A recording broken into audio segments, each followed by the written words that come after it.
In the humid forests of the Cretaceous, only a few species were able to survive long-term. A giant gorilla like Togarm would have held a unique position within this environment. His size and strength gave him advantages, yet every day remained a struggle against a landscape that was unpredictable and often unforgiving. Between towering trees and dense undergrowth moved predators whose speed and hunting instincts were unmatched. For Togarm, this meant staying alert at all times. Sounds, movements, and scents were clues that determined whether an area was safe or threatened, shaping his chances of survival. His diet would have consisted of plants, fruits, and occasionally small animals. In an age where food was not always easy to find, a creature of his size needed to roam large territories. His reach allowed him to access fruits that were out of reach for most other species, helping him meet his daily need. Enemies were still plentiful. Pack-hunting dinosaurs could threaten even an animal of his size. Large insects appearing in swarms posed a danger when they caught him off guard. Togarm would have learned to avoid conflict by recognizing early when an area became unsafe.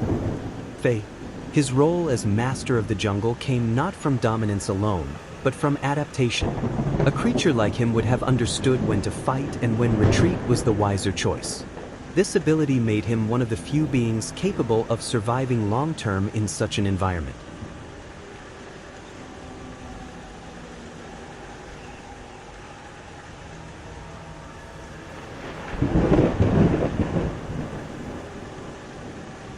The forests of the Cretaceous were a place where every movement carried significance. A large primate of this era had to observe its surroundings constantly. Distant calls, rustling in the undergrowth, or sudden silence among birds could indicate changes in the forest that required its attention. Among the towering trees moved pack-hunting predators that often surprised their prey. A large animal needed to learn how to interpret these patterns. An unusual scent or abrupt stillness in the forest could signal that a hunter was nearby. Such cues often influenced the direction in which it continued to move. Despite its strength, a primate of this size was not free from danger. Fast predators could injure it if they managed to catch it off guard. For this reason, it used elevated positions to gain a better view of the forest. From there, it could detect movement more easily and decide whether an area was safe enough to proceed. Its daily routine consisted of searching for food and finding suitable paths through dense vegetation. Fruits, leaves, and roots formed the majority of its diet. To gather enough resources, it had to travel across large territories. Its reach allowed it to access plants that were out of reach for most other anima. The combination of strength, awareness, and experience shaped its behavior in the jungle. Every decision was based on observation and instinct, as the forests of this era changed constantly and presented new challenges each day.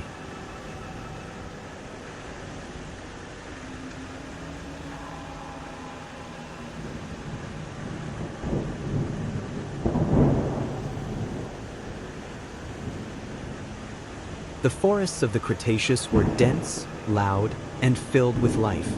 A large primate of this era did not have an easy existence, as the jungle was crowded with creatures that defended their territory just as fiercely as he did. Every encounter could lead to conflict, and strength was often the only way to earn respect. Among ferns and towering trees moved predators that had no hesitation in challenging larger animals. A primate of this size needed to judge such confrontations carefully. One wrong step could place him against an opponent just as determined as himself. Smaller but aggressive species also pose challenges. Swarms of large insects, fast-moving hunters, and territorial herbivores could pressure him when he entered their domain. The jungle was not a place where a large animal remained undisturbed. Every movement could trigger a reactio. And to assert himself, he used his strength deliberately. Displays of dominance, loud calls, and breaking branches were tools to keep rivals at a distance. In an environment full of competition, he had to demonstrate repeatedly that he was strong enough to defend his territory. His presence shaped the forest around him. Other animals learned to recognize and avoid him. Yet this position had to be reinforced daily, as the Cretaceous jungle was a place where every creature secured its place only through determination.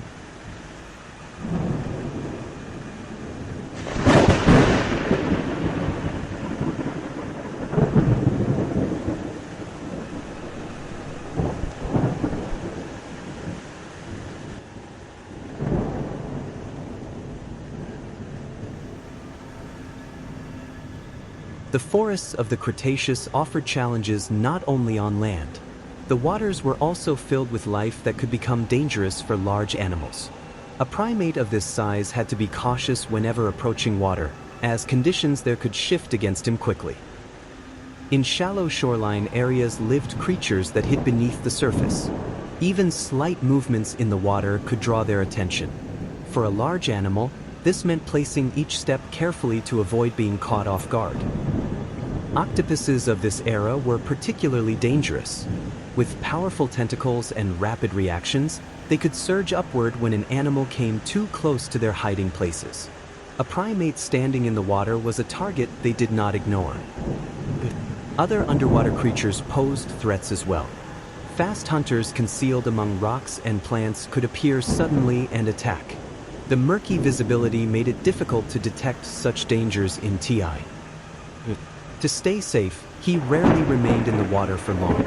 Short visits were enough for drinking or cooling down, but extended stays carried unnecessary risk. The jungle was dangerous, yet the waters held their own kind of threat that demanded constant awareness.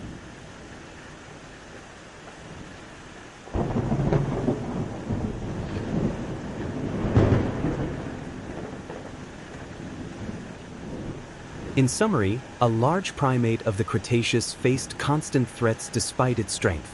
The jungle offered shelter, yet it was filled with creatures willing to challenge him. His position within the forest had to be reinforced again and again.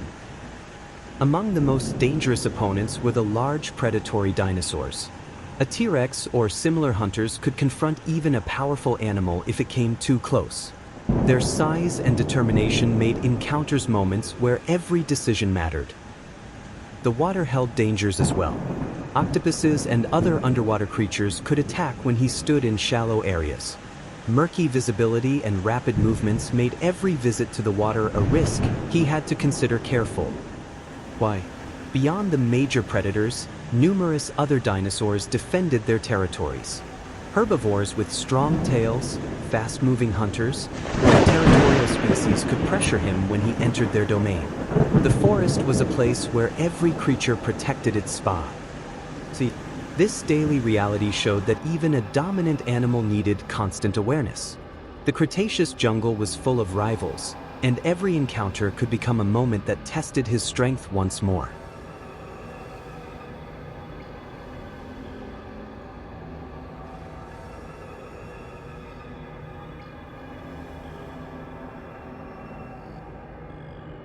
As we come to the end of this film, I want to thank every viewer, because it matters to me that people find content that offers calm moments, clear explanations, or simply a space to listen and breathe. And I hope this film has provided a bit of clarity and perhaps shown how fascinating the world can be when we take the time to look a little closer. Many people look for information that is not loud but explained in a clear and human way, and if this film achieved that, it shows that such content has value and that it is important to tell things in a way that anyone can understand, without pressure, without rush, and without complicated language, but simply in a way that feels inviting and easy to follow. I hope this film has helped make the world a little more understandable, because sometimes a quiet moment is enough to grasp something that once felt confusing, and these are the moments I want to create with my films, so that every viewer feels they have taken something meaningful away, no matter how big or small that thought may be. To finish, I kindly ask all viewers to subscribe to the channel, leave a like and activate the bell, because every bit of support helps create new films and keep this knowledge available for everyone, and I want to thank each person for their time, their attention and their willingness to join me on this journey, because that is what keeps this work alive and makes it possible to tell new stories.